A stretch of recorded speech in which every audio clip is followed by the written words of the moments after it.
right, welcome to Blackhat 2021. We are live here on LinkedIn, YouTube, and Periscope. Thank you so much for joining us here today. With me today is Zoltan Kovacs. He's with Axis Security, and we want to bring Blackhat live to your living room or your office. And we're going around, and we have people who are making a difference in the cybersecurity community joining us today. So, Zoltan, thanks so much for joining us. Hey, thanks, Joel. Great to have you, and thanks for having me here. Absolutely. So I want to jump right into Axis. Talk to me about what Axis does and how Axis and yourself got here to Blackhat this year. Absolutely, Joel. So Axis Security, we're trying to redefine zero trust network access. So in order to help businesses improve security, reduce attack surface, not put users onto the network, we're trying to make it as simple and easy as possible. So that's what our platform's been focused on, but of course we're expanding. There's a lot of cool new tech that we need to add to the platform to focus on SaaS applications, that whole SASE framework. Right. So Now, are you really focused on SASE, or do you have hardware for microsegmentation? Where's kind of your niche lie? no, we're definitely no hardware. It's 100% SaaS. Our focus has been on user access.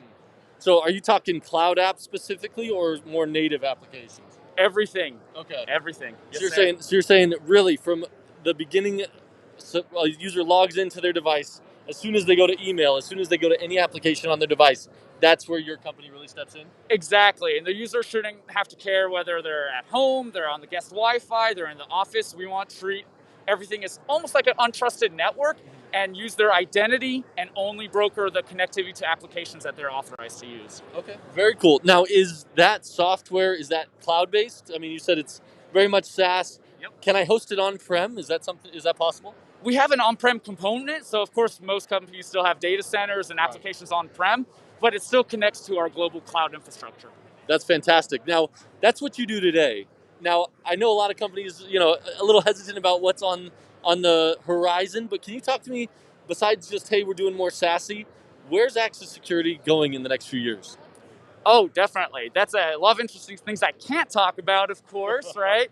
The biggest piece I'd say is reshaping it. With Zero Trust, it's newer per se, quote unquote, past few years that we've redefined. But I believe there's a lot that the organizations have not yet understood how to do best practices and making it a lot easier and automated. We don't want to take your old firewall policies and recreate them in a new platform. We want to automate and add, machine learning, make sure that those policies can basically build themselves. So I believe that's going to be a huge game changer. Yeah, I would say so. Now, let's step away from Axis for just a minute. Today's day one of Blackhat. What are you enjoying so far? What's kind of the feel, the vibe around here, this event? It's actually a lot better than I expected. Okay, with COVID, it's going to be a lot less. And as soon as the floor opened up, we've been having a lot more, actually, I'd say compared to other conferences, better conversations this year. And it's been nonstop, a lot of good people to talk to, all the vendors are out, so it's good so far. Yeah, now we did have a couple vendors actually drop before the event started, saying that, hey, they didn't want to risk the Delta variant. People are masked up. They're being extremely respectful, and sounds like we're having good conversations. We are here at the IronNet booth as well. So once again, thank you for joining us, Zoltan. I appreciate you. Let's jump into the community, right? Yeah. Blackhat is all about community. It's about bringing people together from the hacker community, the blue team, red team, purple team, all of the above.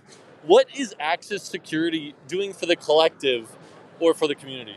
I'd say, honestly, a lot of it's just evangelizing that there's a better way of doing things. The biggest piece has been removing users off the network compared to usual VPNs. And I'd say there's still a lot of education to be made within our peers, customers, enterprises, and just making sure that people understand there's a better, newer way of doing things to secure your enterprise. Absolutely. Awesome. Zoltan Kovacs, live here, Blackhat 2021. Thank you for joining us.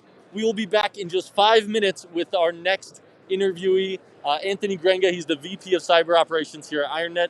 Thank you for joining us. Stick around for our next interview. Peace out. Peace out.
All right, welcome back to Blackhat Live 2021. With me today is Anthony Grenga, VP of Cyber Operations. I'm extremely excited to interview him here today and talk about what he's doing now, where he's going in the future, and how he's bringing the community into the picture. So, Anthony, thanks so much for joining me. Awesome. Thanks for having me, Joel. Absolutely. Now, as VP of Cyber Operations here at IronNet, can you talk to me about what you and your team are doing for clients on a daily basis in and out? Yeah, of course. So my team is made up of two different components. A threat analysis team focused on traditional threat intelligence, taking apart malware, finding out the IOCs, finding out the behaviors, and pushing that into our system. And then a traditional concierge hunt service. So a concierge hunt, or like threat hunting, is like an MSSP, but elevated a couple levels. An MSSP focuses on SLAs. How do we close alerts in this time frame and try to work through a queue? My team is focused on not only just looking at the number of alerts we have, but also how do we find bad through threat hunting, through alert closure, through detection engineering, and et cetera. Well, and so I love this because I've gotten to work with most of your team now at this point. But you said a couple really key things. Hey, I have a threat analysis team that's working on threat intelligence, what we've done in the past, the indicators of compromise that we see evolving as threat actors are hitting client environments. But then you also have these network behavior analysts and threat hunters looking at behavioral analytics that are running in real time at client to help detect attacks as they're in progress. Now, as we evolve into the future, I know a few of the things you and your team are working on with the detections team is to begin pairing those together. Can you talk to me a little bit more about what you have on the Yeah, roadmap? of course. So you called out a specific thing. We like to call it CODA, or Correlation of Detection Analytics. So the idea behind CODA is if you take a single behavioral detection, say for instance phishing, that might be a high anomaly detection. You might see 10 to 20 alerts over the course of a day because a lot of things look like phishing. For instance, bad designed apps, poor web security, what have you. But if you pair up phishing with potentially maybe a suspicious file download, an extreme rate alert, high volumes of data leaving your environment, now you could say you have a paired detection that has a much more higher fidelity of this is likely a indicator of attack instead of just an indicator of potential behavior. Well, and I love that because what you and your team have worked with our analytics and detections team is really focusing on detecting those anomalous behaviors that analysts do have to look at on a daily basis. I mean, beaconing, malware beacons out of environments every single day. So that is a very important indicator.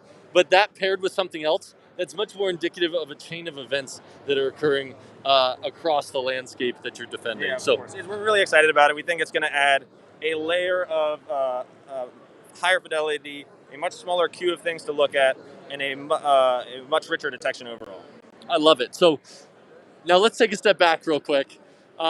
Anthony, you have two kids at home. Congratulations on your second. Of course, yeah. One 2.5-year-old and one 3-month-old. So it's Awesome. a little crazy. Both girls. Both girls, Yeah. and you left the wife at home. Yeah, of course. My wife was a little angry. She was going to come out with me, but COVID and everything. And also we couldn't find a babysitter. But it's a little chaotic, but it's a lot of fun.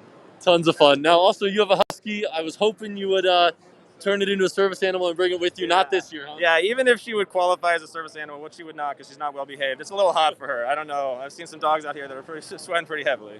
That's true. So for those of you guys at home, it is like 110 degrees here in Vegas. It's a little cooler here in the event hall, but you're not missing out if you were looking to go to the pool because people are just roasting outside. So Anthony, once again, thank you for making the trek out here to the desert. Will you talk to me a little bit more? You said you offered a concierge hunt service in the past, but you're looking at creating a force multiplier now. Can you talk to me a little bit more about how you're doing that? Yeah, of course. So traditionally we have one threat hunter or maybe a team of threat hunters looking at a client environment. So it's a 1-to-1 ratio. It doesn't scale great, and it's not an excellent way to provide service to the masses or the community. So our idea is if we use technology like a correlation of various alerts like we're doing with CODA across multiple customers like we're doing with Iron Dome, we can now say, okay, hey, one threat hunter could evaluate the detections across multiple environments using a single pane of glass type of deal. That's awesome. So just to recap, you said instead of doing like one hunter in one environment, now you're able to roll up that data and allow your analysts to see the data hitting multiple environments across the Iron Dome. Yeah. And so I think that's really important because as just cybersecurity in general, there's so much data available. You have to be able to provide a holistic view for an analyst to dig into those. Now, what are you doing to help empower the clients across the world that you guys have? Yeah, of course. So it's not good enough that our team is looking at these alerts and is intelligent and has some pretty great backgrounds. We also need to make sure analysts are doing this. And so network traffic analysis is relatively new. Probably in the last 8 to 9 years, people started focusing on the network side and not just the endpoint. And so we need to take a SOC and build this experience, build this expertise, and build these workflows from the ground up. So we do a lot of that through our training and education programs. That's awesome, because really, I mean, we're talking about taking a new analyst and upskilling them to the point where they can triage network traffic. It's not simple to do. So thank you for all that you and your team are doing on helping train and educate not just our clients, but their SOC analysts across the world. Yeah, of course. Thank you. Absolutely. So with that, that was Anthony Grenga, the VP of Cyber Operations here at IronNet. Thank you so much for joining us. Of course. Take care, everyone. Awesome. Join us in 5 minutes for our next interview with a very special guest, Brett. We're very excited to bring that interview to you here live, Blackhat 2021. See you in 5 minutes.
All right, my name is Joel Bork. Welcome back to Blackhat 2021 Live.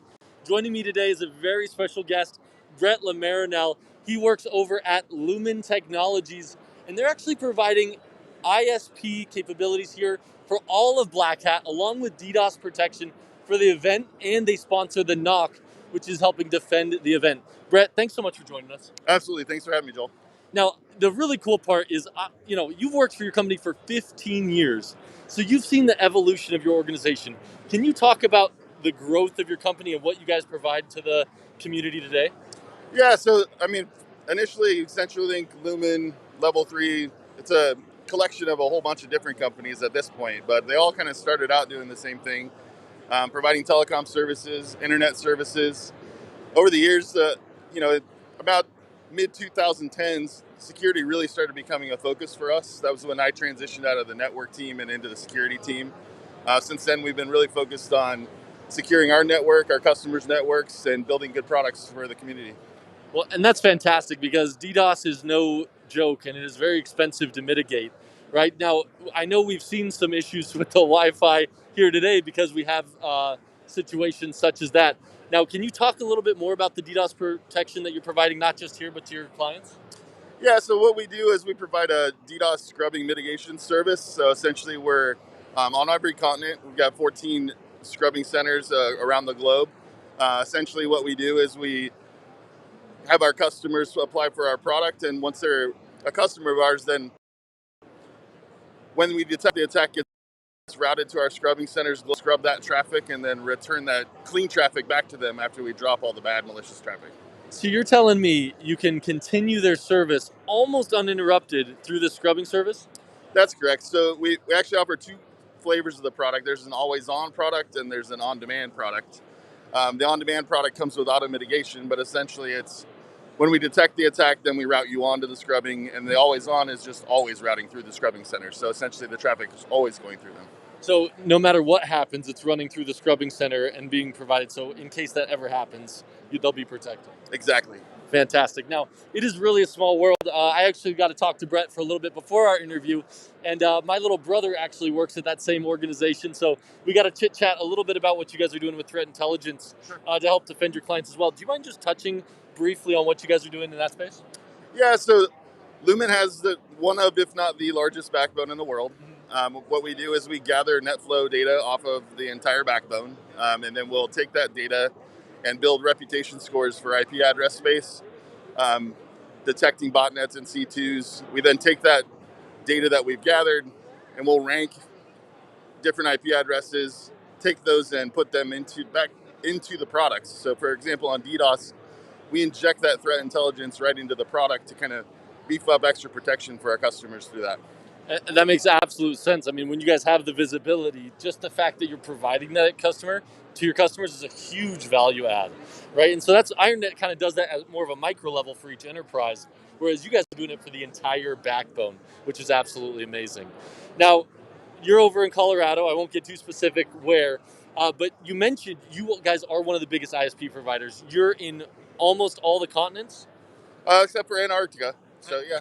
There we go. I haven't started laying fiber under the ice yet. Not yet. Not yet. But once again, with Brett Lemarinel helping defend the SOC, helping provide DDoS protections around the world.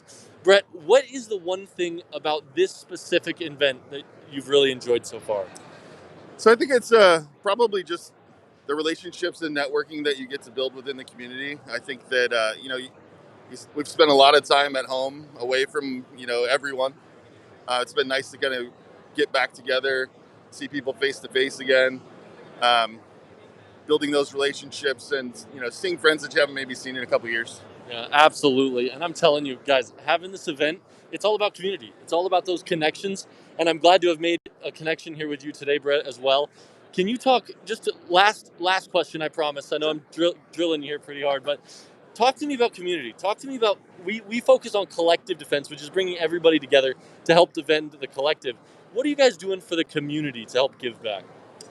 So we have a lot of community outreach programs at Lumen that we participate with the University of Boulder and have a couple of our employees work as teachers and professors over there. We also have some outreach programs to the junior high schools and high schools where we'll participate in some of their cybersecurity classes that they're doing. So we really like to kind of get involved with the education of the community to kind of build that next group of people who are going to be defending. That's awesome. Really raising up the next generation here in cyberspace. Brett, thank you so much for joining us here at Blackhat 21. It's been a pleasure and honor interviewing you, and I hope we get to do it again next year. Awesome. Sounds good. Sounds good. Thanks so much, and we'll see you guys in 5 minutes for our next interviewee, who is Dennis Mercer over at Risk IQ. Thanks so much. We'll see you in 5.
All right, back live again. As you might have noticed, this is not Dennis Mercer, but coming to us live is Bill Swearingen, cyber strategist here at IronNet, and I'm really excited to interview Bill today.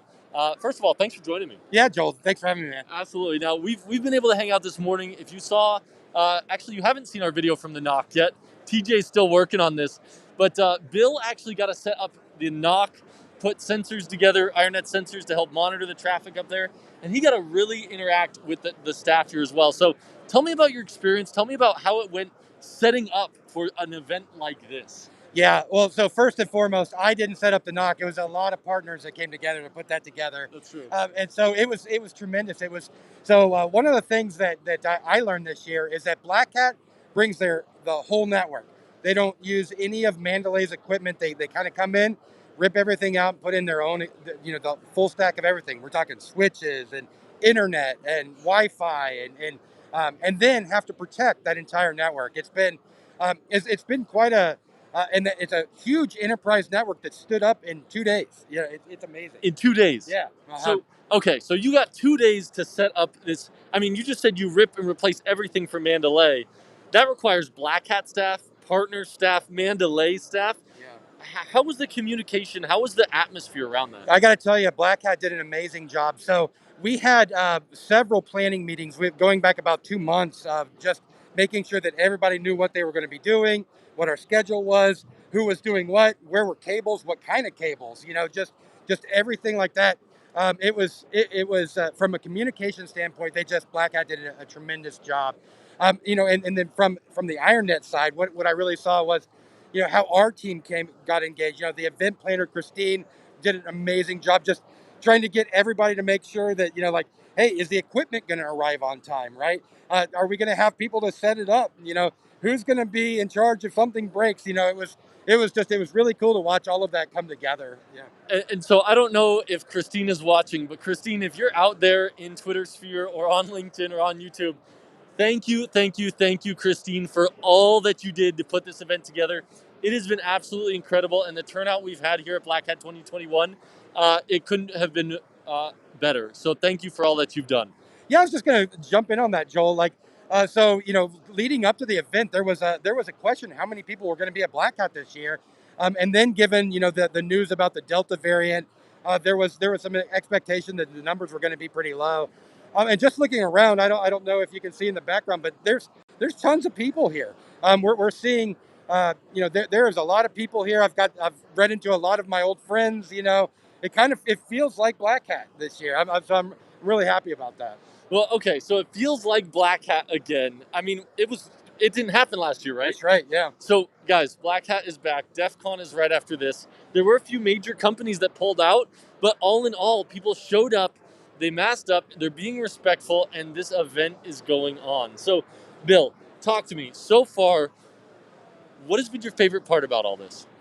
Well, I think my favorite part of all of this is really just getting to actually work with the partners. So the Blackhat partners, and you can go look at the knock list. It's just been really cool because it's one of those things where we're all kind of like the same type of person, right? We're all kind of like in the same tribe, right? Exactly. And it doesn't really matter what the problem is that we run into. There's been some hiccups along the way. Everybody's just willing to jump in, work all day, all night, get it knocked out. And it's just, those kind of things where you work on a real problem. You've got a real tight deadline. Just watching how people come together, it's been amazing. So I absolutely love that. Now, you talk about people coming together. You talk about them overcoming the hurdles of putting together an event like this. Talk to me about the trends you're seeing in cybersecurity. Like, you have all different kinds of products and platforms and people in the knock defending this event. What are the trends surrounding that? What do you see moving forward in cybersecurity space? yeah, well, so when I take a look at that, when we take a look at the knock partners, they don't really overlap too much, right? So Blackhat's done a really good job of selecting vendors that have a very specific purpose, right? This vendor is going to be providing the wireless and the firewall, and like all of those are separate. As we kind of take a look across the conference here, I do see a lot of trends, kind of sticking out. We are seeing a lot more moving to the network type behaviors. And I think personally, the reason why that is that the EDR space, I really think they matured significantly, 3, 4, 5 years ago. And the capabilities that exist at the endpoint are dramatic, right? The capabilities that we have now are light years of what we had before. And I think now, they're companies like IronNet, we now finally have the compute power, uh, storage is cheap, and I think just behavioral analytics have reached a point where we can actually do really good stuff on the network, and I think that's a trend that we're going to see continue to move forward. Just watching where data sets live and how they're shifting to prem, to cloud, to hybrid, they're all over the place. You're going to need a consistent one network type solution to detect those type of attacks uh, against those environments. Well, and because really, when I talk to people, it always comes back up. You have a SOC visibility triad, right? And that's your EDR, it's your SIM or your SOAR, and then it's your NDR, your network detection response platform. Yeah. And more often than not, we're seeing people, they have two of those. And it's always EDR and it's always SIM and SOAR. And NDR is always this one where it's in limbo, or they've never done it, or they've thought about it, but they've never implemented it. So it's really cool to see that, hey, these companies, yes, they've matured, but they realize they need to be partnering with organizations to help companies around the world complete that SOC visibility triad. Any comments on that? Yeah, I think probably the reason why you're seeing that trend, why in that triad you're only seeing those two, just pulling on my own experience, it's because we've already tried those, right? We did that with the IDS. We've moved into, like the firewalls that start to add a lot of the additional security protections, and it just, and I'm not talking about right now. I'm talking about in the past. They just didn't work very well, right? So they worked, but the signal to noise ratio was way off, right? And I think that's why when you see companies that are only have those two, it's because they've been burned there before, right? And with the new generation of equipment, we can really start to take that triad back and really add some force multiplier there to the other capabilities that they have. Well, and I absolutely love that because, I mean, you're right. We see those two because, to be honest, if a client comes to me and says, hey, I love NDR, I think we should do this, but we're still running free antivirus. Yeah. It's like, all right, let's pump the brakes. Right. We got to get you EDR. We got to get you SIM and SOAR. And then you really can evolve into this NDR space where you can actually take care of your network at that level, because it's more of a niche service. It's a niche skill to be able to dig into that network traffic. Yeah, absolutely. So I agree with all of that. Like take the first step first, right? And then mature as you grow. Yeah. Absolutely. No, I absolutely love it. Now, Bill, thank you for all that you're doing. I mean, literally from helping set up the NOC, helping defend it, to now Everybody agrees that the community is probably the most important thing, right? So we cannot defend alone, right? We need to do this together, right?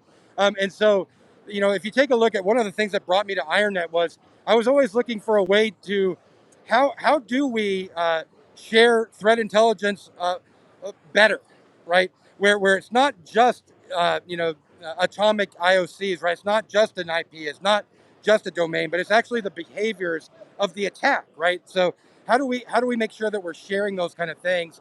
And I think that IronNet does a really good job, in the capabilities that we bring just are second to none, right? But I think that, and just to kind of wrap it up there, it just kills me that enterprises are dedicating huge teams to research the same problem, right? And it's this huge waste of security talent that's hard to find anyway, right? If one company has done the research, all other companies should benefit from that, right? Could you imagine if we actually did that? Like if your organization worked with ours to research those same threats, imagine the leaps, bounds, and strides we can make in cyberspace. Bill, thank you so much for your insights. They're invaluable as always. If you guys haven't reached out to Bill Swearingen on Twitter, his name is @HeavenSent, and he's also on LinkedIn. Invaluable resource. Reach out to him, ask him any questions you have, and stick around. Here in 5 more minutes, we have another very special guest. Bill, thanks so much for joining us today. Yeah, thank you, Joel. You got it.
All right, welcome back to Blackhat Live 2021.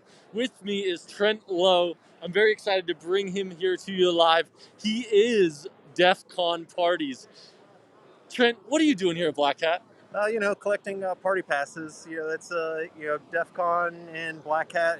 It's kind of one and the same things. Where it's the I would say the fun side of Blackhat. You go through all your training, and then everyone gets to let loose and go through the parties type deal. There we go. Okay, so you just said trainings. There's tons of talks going on here at Blackhat.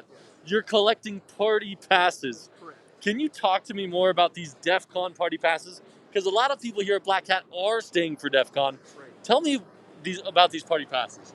So a lot of this is not a traditional year, but typically, we have lots of vendors that throw big parties, and you would come through here to collect scan your badge type thing, get the party passes, and then everyone just has a good time on Wednesday. So a lot of the DevCon attendees that don't typically come to Blackhat land today, pick up their passes, or meet with the vendors, and go out the next night, or that night, and have a blast. Have a blast, hang out with the vendors. So, how many years have you been doing this, Trent? God, it's well over 10 years, I would say now. 10 or 11 years. No kidding, 10 or 11 years. Well, I'm telling you, a lot of people come here to learn and to hack, but we also come to have a great time, build community, and build friendships. So that's the great thing about DEF CON parties is that, a long time ago, like a group of us got together, and we want to be able to give people that, that excitement. And there wasn't a real place that would catalog all the parties. So that's what DEF CON parties does. It collects all that data. I've got little mini bots that go out and script things. There's a lot of automation that happens that drives DEF CON parties, like all the automation behind it. It's actually kind of crazy. It actually runs on a plug for Microsoft. It runs on Microsoft Flow, so it does a lot of complete automation. And we categorize. We've been known as the intelligence for drinking, or drinking intelligence, or party intelligence. So that's a lot of what DEF CON's about. So you heard it here first. We have party and drink intelligence going on here at Blackhat for DEF CON as well. So real quick, last question. You've built a community. You've brought the party people together here at the Blackhat and DEF CON communities. Where can people go to find this information? DEF CON parties on Twitter. Or you can just go defconparties.com, and they'll redirect you to the calendar, and you can go out there and sign up. And that sort of thing. So you heard it here, defconparties.com or DEFCON Parties at Twitter. Check it out. We hope to see you at one of these parties here at DEF CON and Blackhat. You guys are actually having a party tonight, and you're listed. I think we crushed your attendance. I saw a little note up there that said we're completely sold out or something like that. So since he has been scraping our webpage, he knows our event from 4 to 6 p.m. tonight at Strip Steak. It is sold out. I believe there's a wait list, and you could join the line. You may or may not get in. We have had tons of people join, so thank you for helping pack that list. Yeah. We appreciate you, Trent. Yeah, no problem. Awesome. Any final comments to the Blackhat community? Let's go party, guys. I know you guys have been doing a lot of training, so let's go have some fun. Let's go have some fun. Thank you, and we'll see you here in 5 minutes with our final interview or to wrap up. Actually, I just got the X-nay from TJ. So, guys, thank you so much for joining us live here at Blackhat 2021. We will see you tomorrow live with more interviewees. Trent, thank you so much for joining us. Have a great day, everybody.